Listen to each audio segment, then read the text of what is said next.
Lepo pozdravljeni, spoštovani gledalci. Pa je danes z menoj dekanja Fakultete za humanistiko Univerze v Novi Gorici, profesorica doktorica Katja Mihurko-Poniž. Dobrodošli. Fakulteta za humanistiko, kar z nekaj programi. Kako se je začelo vaše akademsko leto? Ja, naše akademsko leto se je začelo seveda zelo dobro. Z veseljem smo sprejeli nove bruce.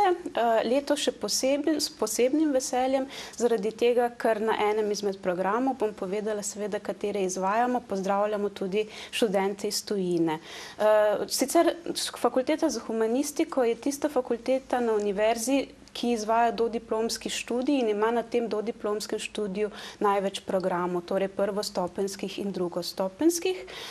To so programi slovenistika, ki se izvaja tako na prvi kot na drugi bolonjski stopnji, program kulturna zgodovina, ki ga zaenkrat izvajamo na prvi stopnji, ga pa imamo seveda že akreditiranega in tudi upamo, da ga bomo čim prej lahko začeli izvajati, ko bo zadostno število študentov, kajti kot veste, smo mlada fakulteta in seveda še posebej so te spremembe nove, tako da se seveda šele na nek način druga stopnja tudi po vsej Sloveniji pravzaprav šele uvaja. Zato v tem trenutku seveda tega programa še ne izvajamo.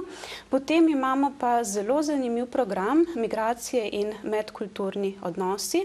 Ta program pa je program, ki ga izvajamo skupaj s še nekaterimi univerzami iz Evrope in gre torej za zelo prestižen program, ki se izvaja pod okriljem programa Erasmus Mundus in letos se izvaja drugi letnik tega študija prvič in študentje iz različnih, ne samo evropskih, ampak tudi drugih držav po svetu, so letos prvo leto pri nas. To je druga stopnja. To je drugostopenjski študij, ki ga, kot sem rekla, vpišejo študentje ne samo iz Evrope in ki je zelo seveda, kot sem že omenila, ugleden, zato so tudi študentje izredno sposobni, tako da smo teh študentov seveda še posebno veseli tudi pri nas. No, kar 4 programe imate na drugi stopnji, kaj ne? Kateri še? Imamo 3 programe. Kot sem rekla, izvajamo v tem trenutku slovenistiko in migracije in medkulturne odnose. Tako. Rekli ste, da ste prvič pozdravili študente iz tujine. Na katerem to je na tem programu o migracijah. Zakaj se odločajo? Kakšni so odzivi, razlogi? Odločajo se zato, ker je prav ta prostor, v katerem smo seveda mi locirani, prostor, kjer so zelo zanimivi te odnosi, kajti smo na stičišču 2 kultur in njihovo delo tukaj ni samo prisostvovanje pri nekih predavanjih, ampak je v veliki meri raziskovalno delo. Tako da prav to jih zanima, kako seveda se ta problem migracije odraža v tem prostoru, v katerem je naša univerza. No, oblikovanje Fakultete za humanistiko, sami ste rekli, da je to mlada fakulteta, je pravzaprav neka drzna poteza v tem slovenskem prostoru, ko imamo neke zelo zakoreninjene humanistične študije na drugih univerzah, ki so vendarle že utečene in imajo tradicijo. V čem je ta razlika med tistim, kar lahko študiramo recimo na humanističnem področju v Ljubljani ali v Novi Gorici? Ja, jaz mislim, da je velika razlika zaradi tega, ker ko so se te programi pripravljali, ko so se snovali, je pravzaprav bila že ta ideja prisotna, da je ta univerza v nekem zelo posebnem prostoru, kot sem že prej omenila, kjer se stika več kultur in v same programe smo že vključili predmete, pri katerih seveda študente seznanjamo s to problematiko. Tako da to so različni predmeti z področja recimo književnosti, kjer posebej pri predmetu, to ni samo en delček ki bi jih posvetili recimo književnosti, ki nastaja v zamejstvu, tako v Italiji kot v Avstriji, ampak je to recimo samostojen predmet. Tudi na kulturni zgodovini imamo kar nekaj predmetov, kjer se prav posvečajo kulturni zgodovini, ki je nastala v tem konkretnem prostoru, ob seveda vsem tistem osnovnem znanju, ki ga morajo študentje pridobiti, ampak to je zdaj ravno dobra stran, recimo ena izmed dobrih strani te prenove bolonjske, da je veliko izbirnih predmetov in prav te izbirni predmeti, ne samo izbirni, ampak kot sem rekla že tudi obvezni, so še posebno poudarek je na teh vsebinah. No, seveda, del humanističnih študij je slovenistika, tako kot jo imate tudi pri vas. Kakšen je študij slovenistike v Novi Gorici? Jaz mislim, da je študij zelo zanimiv, da lahko poteka na drugačen način kot morda kje drugje, kajti skupine so manjše, zaradi tega mislim, da je tudi možnost, da študentje na nek način tudi več naredijo, kajti seveda na vajah, seminarjih imajo veliko več možnosti, da pridejo do besede, zaradi tega so na nek način seveda tudi bolj izzvani, da so seveda tudi bolj izpostavljeni zaradi tega, ampak mislim, da zaradi tega lahko tudi veliko pridobijo. Mislim, da je nekaj, kar je prednost naše univerze, tudi ta, da prav zaradi tega, ker nismo tako zelo obremenjeni, kot so seveda naši kolegi na drugih univerzah, nam morda ostaja, oziroma prepričana sem, da nam vendarle ostaja več časa za raziskovalno delo, kar je seveda tudi ena izmed usmeritev univerze in seveda zaradi tega smo ves čas nekako v stiku s tistim, kar se dogaja ne samo pri nas, ampak tudi drugod po svetu. Tako da bi rekla, da posebnost naše slovenistike je, da je še bolj morda kot druge v Sloveniji odprta v mednarodni prostor in v tem prostoru izredno aktivno tudi sodelujemo in mislim, da potem prinašamo seveda tudi v naš prostor zaradi tega neko obogatitev. Kadarkoli se ustanovi neka nova fakulteta, posebej na univerzah, na manjših univerzah, kot je Univerza v Novi Gorici, se pojavijo pomisleki velikih strokovnjakov, ali bo ta fakulteta lahko zagotovila dovolj usposobljene profesorje in raziskovalce za to, da bo speljala te programe. Kako ste to uredili pri vas?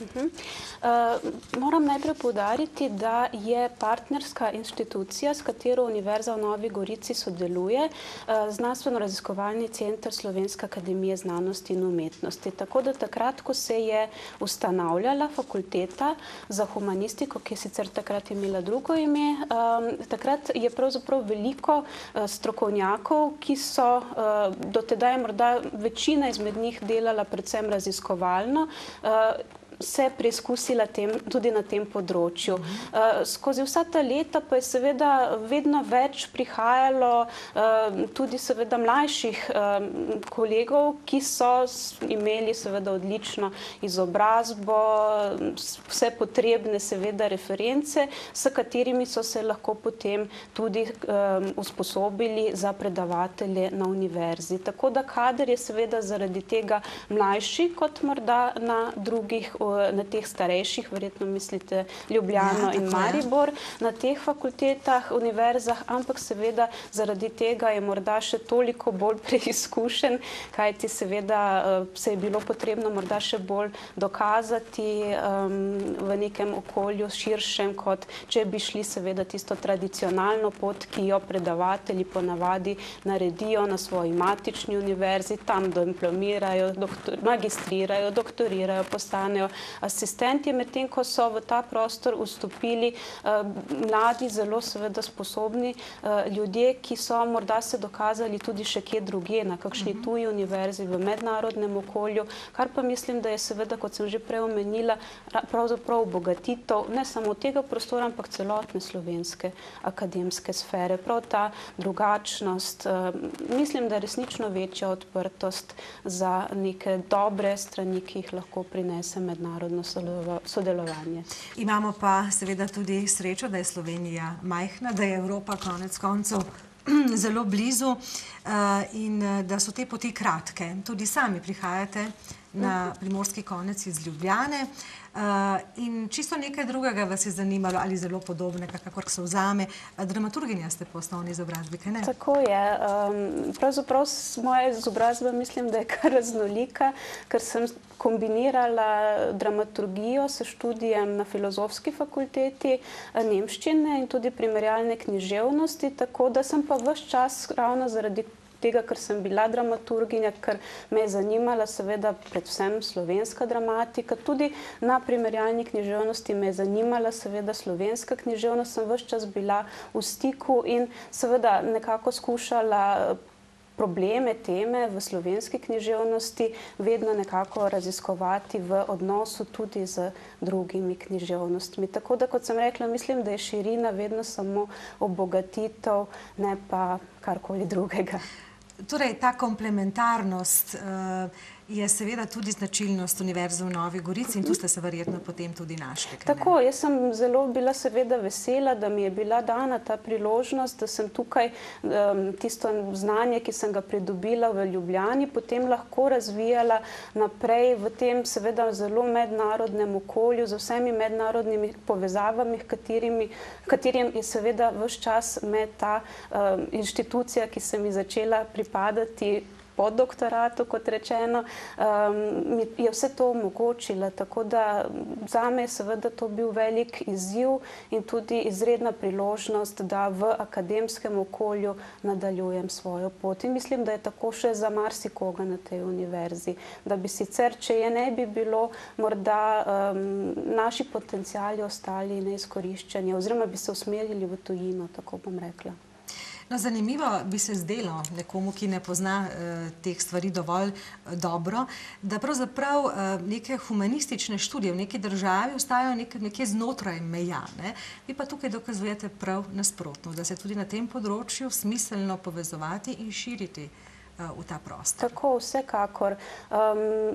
Mi verjetno drugače pri kakšnej zadevi pogledamo na stvari, ampak kot že rečeno, zdi se nam, da šele v tej interakciji z drugim, da se ne moremo samo sami sebe ves čas opazovati, ampak ravno v tej interakciji z drugim lahko tudi svojo podobo kdaj odkrijemo na drugačen način in do nje zavzamemo nek drugačen odnos.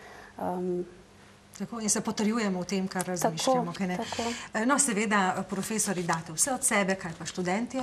Ja, jaz mislim, da, kot sem že prej omenila, v teh majhnih skupinah je delo drugačno, dinamika je drugačna, tako da morda kdo pričakuje klasičen način študija, pa je potem presenečen, pa morda mu to tudi ne ustreza. Ampak jaz mislim, da pa tisti, ki ostanejo in prepričana sem, da ostanejo tisti, ki jih zadeve res zanimajo in teh ni, bom rekla, tako malo, tisti pa znajo potem izkoristiti to možnost in tudi ves čas to pravzaprav poudarjajo, da so zadovoljni s tem, da je dostopnost nenazadnje do profesorjev drugačna.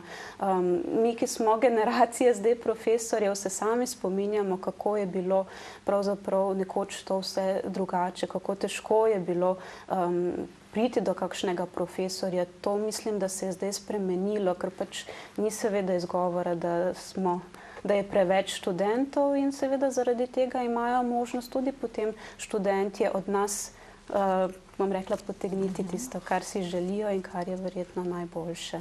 Koliko pa je pri teh mladih ljudeh danes, ki se odločajo za humanistične študije, neke inovativnosti, samoiniciativnosti? Jaz mislim, da pri tistih, ki se potem tudi dejansko uveljavijo, je tega veliko. Pravzaprav je to sploh pogoj, če želiš, se mi zdi danes v humanistiki uspeti. Kajti kadra, ki ima seveda neko formalno izobrazbo, to vsi vemo, je veliko. In pravzaprav se tista prava bitka, na kar seveda študente tudi preko kariernega centra, ki je na univerzi ves čas opozarjamo, se začne na nek način šele, morala bi se prej, ampak nekateri jo začnejo šele po diplomi in takrat je pravzaprav že prepozno za marsikoga, kajti verjetno je konkurenca še močnejša kot na kakšnem drugem področju. Zaradi tega je potrebno seveda že ves čas, kot ste sami pravilno povedali, na nek inovativen način iskati področje, ki te posebej zanima znotraj tega širokega polja humanistike, morda iskati že v času študija neke povezave, ki se potem lahko kasneje razvijajo tudi v neko delovno mesto. No, značilnost manjših univerz, novih univerz je seveda tudi ta, da snujejo programe, študijske programe, ki nekako sodijo v okolje, kjer pravzaprav nastajajo. Torej, naj bi bili ti mladi, ki diplomirajo, potem tudi zaposljivi. kje se lahko zaposlijo vaši diplomanti? Spekter zaposlitve, vsaj tako bom rekla, če pogledamo teoretično, je zelo velik. Humanistika je vendarle daje neko široko izobrazbo, zaradi tega in tudi, ko spremljamo zaposljivost naših diplomantov, opažamo, da se zaposlujejo v različnih, seveda, na različnih področjih. Morda je še vedno ta stereotip, da če študiraš slovenščino, potem si učitelj, učiteljica slovenščine. To je seveda tudi možnost, ampak ni pa to edina možnost. Naši diplomanti so zaposleni tako v knjižnici kot, ne vem, v medijih, lahko delajo v arhivih, če so kulturni zgodovinarji, nenazadnje tudi v tem sektorju, ki ni javni sektor, kakšna turistična agencija in tako, je seveda možno, ker imajo to široko izobrazbo. Ampak kot sem že rekla, tukaj pa potem nastopi tisti trenutek, ko je pa potrebno tudi biti samoiniciativen, se vprašati, kaj si res želiš, in nenazadnje imajo možnost potem tudi te predmete si nekako tako izbrati, da dajo poudarek tistemu, kar jih recimo najbolj zanima. Ampak je pa seveda gotovo potem po zaključku študija se začenja neka nova pot, ki najbrž v tem trenutku danes za nikogar, še posebno pa ne na tem področju, ni gotovo ne lažje od tiste do diplome. Kot ste rekli, začenja se potem, če ni prepozno. Treba je biti vaš čas. Treba je pravzaprav že prej biti odprt, poskušati najti najprej pri sebi, kaj te resnično zanima, in potem tudi v samem okolju pogledati, kdo se s tem ukvarja. Nenazadnje ima Nova Gorica gledališče, kjer je seveda tudi možnost zaposlitve, tako da ni tako slabo.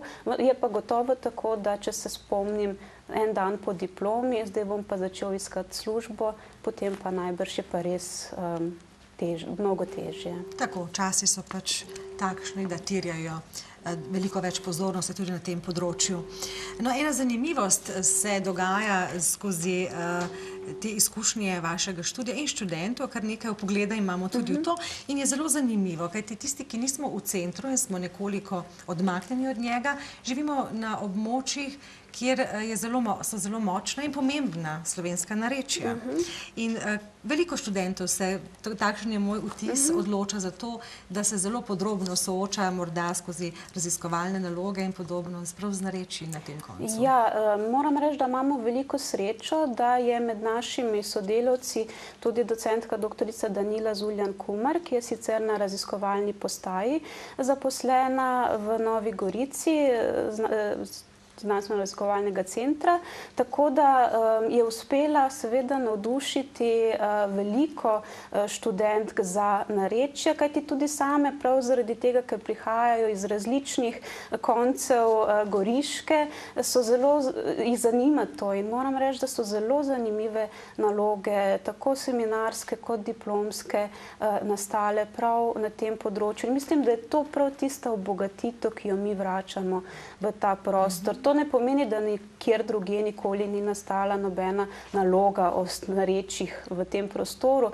ampak gotovo jih je tukaj pri nas nastalo več kot kje drugje. Tako da to je eden izmed razlogov, da lahko govorimo, da dajemo nekaj tudi temu prostoru. Drugi pa so seveda tudi različni simpoziji, konference, ki smo jih že organizirali, recimo simpozij o Ljubki Šorli, figuri, ki je v tem prostoru izredno seveda pomembna, ki ga je zaznamovala in ki smo ji posvetili recimo simpozij. Zdaj načrtujemo simpozij o perspektivah v manjšinskih književnostih.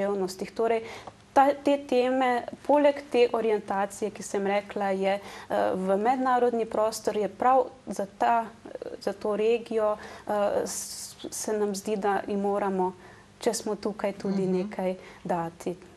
Omenili ste študentke, imate tudi kakšnega študenta? Imamo tudi študenta, ampak ker ste me vprašali po dialektologiji, tam so res nekako doslej bolj študentke. Ja, imamo tudi študente, tako da, kot je vedno v humanistiki, ne prevladujejo, ampak za neko bom rekla, ravnovesje, izmenjavo izkušenj. Tudi to se seveda še posebno na raznih seminarjih, vajah pokaže. Se mi zdi, da je zelo dragoceno, da smo uspeli pritegniti tudi v naš študij tako starejše, tako mlajše, kot tudi starejše kolege, kajti tudi starejši študentje so med nami in to je, mislim, da mora tudi ena še dodatna možnost, da ljudje, ki so morda v tem prostoru že ves čas si želeli morda nadaljevati svoje študije ali narediti nekaj novega, pa prej te možnosti niso imeli, ker pač vsak dan, še posebno ob nekdanjih povezavah, je nemogoče, če si zaposlen ali pa tudi, če nisi zaposlen, imaš družino in tako, se voziti v Ljubljano na študij. Tako da imamo tudi nekaj starejših, bom rekla, študentk, ki so nadaljevale pri nas in zelo uspešno, ker so bile zelo zagnane, motivirane tudi ta študij končale, kar me seveda še posebej veseli, ker se mi zdi, da sicer te možnosti ne bi je imele preprosto. No, poleg tega pedagoškega dela fakultete, tudi raziskovalni, kot ste že omenili, kolikšen del je tega raziskovanja, če primerjava s tem, kar se dogaja v predavalnicah? Ja, tisti, ki smo na fakulteti zaposleni, tisti poskušamo nekako delati tako, da polovico svojega časa namenimo pač delu s študenti, polovico pa raziskavam. Da je ta delež seveda drugačen pri tistih, ki prihajajo iz raziskovalnih inštitucij, tisti so še bolj nekako seveda v raziskovanje vpeti, ampak seveda na naši univerzi je poudarek na raziskavah in upajmo, da bo tako tudi lahko ostalo. In da se bo čim več študentov tudi v te raziskave vključevalo. Tako, to pa so že, to pa moram poudariti, da je zelo dobro, imamo zelo velike možnosti za mlade raziskovalce. Zdaj v tem trenutku imamo 3 na področju slovenistike, kar je seveda mnogo več kot kjerkoli na katerikoli drugi univerzi. Tako da to je tudi ena izmed možnosti. To se pravi, naše študentke lahko in študentje seveda nadaljujejo tudi svojo kariero in jo nadaljujejo seveda v akademskem okolju, ker smo jim pač to lahko omogočili s tem, da smo bili uspešni na teh razpisih. In vzdržujete sami sebe na ta način, kaj ne? Tako. Pravzaprav želimo ta mladi kader, še mlajši od nas, saj nismo, naša kolektivni so seveda mlajša generacija kot morda kje druge, ampak želimo še mlajše seveda pritegniti in jim omogočiti ta razvoj v nekega raziskovalca, predavateljico, raziskovalko. Omenili ste povezovanje z tujino, kaj pa poleg raziskovalnega centra, ampak sodelovanje z ostalimi univerzami, ki tudi imajo humanistične študije? Kako to poteka? Normalno. Jaz mislim, da vsi vemo, da v tem prostoru moramo sodelovati, tako da sodelujemo v tem smislu, da povabimo predavatelje iz drugih univerz, seveda. Tudi mi predavamo na kakšni drugi slovenski univerzi kot vabljeni predavatelji. In pa seveda nenazadnje je cel kup nekih sedaj, ne vem, na pol administrativnih seveda zadev, razne komisije, v katerih smo vključeni tako mi na drugih univerzah, kot seveda tudi naši kolegi z drugih univerz pri nas. Tako da mislim, da je to nekaj, kar je povsem normalno v akademskem svetu, da so univerze med sabo sodelujejo in se tudi seveda spoštujejo. Zelo dobro. Torej, mladi in slovenščina. S kakšnim znanjem prihajajo mladi iz srednjih šol in kakšen je njihov odnos do maternega jezika pravzaprav? Ja, znanje je zelo seveda različno. Pač zato smo tudi nenazadnje mi tukaj, da čim več seveda damo in da se čim bolje izobrazijo, tako da zanimivo je tudi to, da imamo študente iz zamejstva, kar mislim, da je potem tudi neka obogatitev, da zaradi tega seveda tudi dinamika je drugačna, lahko na kakšnih predavanjih prinesejo neke svoje izkušnje in to seveda potem zelo lahko spremeni tudi morda predavanje, ki je zasnovano na nek drug način. Tako da jaz mislim, da vendarle vsak, ki se odloči za ta študij, ima še neko posebno afiniteto do jezika in da seveda ima željo jo tudi nadgraditi. Kakšen pa je nasplošno po vašem vedenju odnos mladih do materinščine? Ja, jaz mislim, da seveda, če primerjamo to z našim odnosom, moramo se ves čas zavedati, da živimo v drugačni dobi, da živimo v dobi drugačne komunikacije in da se to seveda odraža tudi potem v odnosu do jezika, ampak vendarle, mislim, da, kot sem že rekla, tisti, ki so prišli k nam, imajo neko posebno željo razviti drugačen, se posvetiti temu odnosu kot sicer. Je pa prav ta okrogla miza, jaz mislim, da bo odgovor na to vprašanje dala, kajti vendarle, mi, kot sem rekla, imamo skupino študentov, ki jih to vendarle zanima, nas pa zdaj na tej okrogli mizi, kamor smo tudi povabili dijake, zanima, kako pa dejansko gledajo morda širši krog mladih na ta problem. To je v bistvu naše vprašanje, na katerega bi radi našli odgovor, na katerega morda ne moremo tako hitro brez neke raziskave in to je morda tudi seveda, sodelovali bodo tudi profesorji srednješolski, tako da mislim, da bo skupina, ki bo lahko zelo zanimive odgovore podala. Namreč občutek je nasplošno tudi v povezavi z slovenščino in novimi mediji, ki je druga tema predavanja. Namreč jezik je živa stvar in se razvija, to vemo vsi, ampak v teh časih imamo občutek, da se vendarle nekoliko prehitro, da ga težko nadzorujemo, ta razvoj. Ja, gotovo, ampak tako je, v to smer gre in mislim, da moramo biti odprti in da ravno s takimi dogodki pa opozarjamo na to, da je še nekaj več kot zgolj tista komunikacija, ki se nam danes, vsaj nam, ki nismo del te generacije, včasih morda zdi zelo drugačno od naše, ampak verjetno jo moramo sprejeti kot del našega vsakdana in naše resničnosti, v kateri živimo. Ja, jo pa moramo problematizirati, zato smo tukaj, se o njej pogovarjati, jo raziskovati in ne pustiti seveda, da ostane nekje ob robu. Ne smemo pa po mojem tega nekako zanemariti in reči, se ni pomembno. Tako je, kot pač je. Tako. Seveda, to je tudi vloga in naloga neke znanstvene institucije na tem področju v določenem okolju, kaj ne? Tako. No, vsaka mlada fakulteta, pa ne le mlada, tudi druge, seveda razmišlja tudi o svojem razvoju, o nadgradnjah.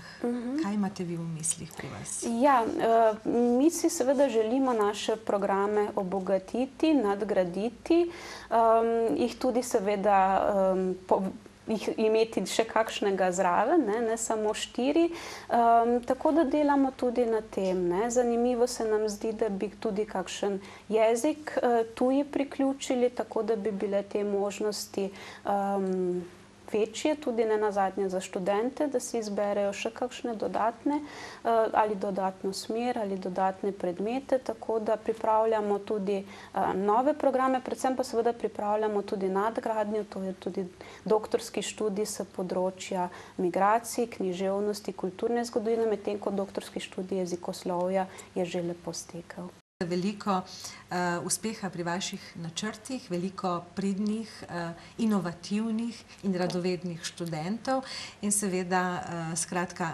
prijazno in uspešno akademsko leto. Hvala, ker ste se odzvali na naše vabilo in srečno. Hvala za vabilo in za vse dobre želje. Hvala lepa.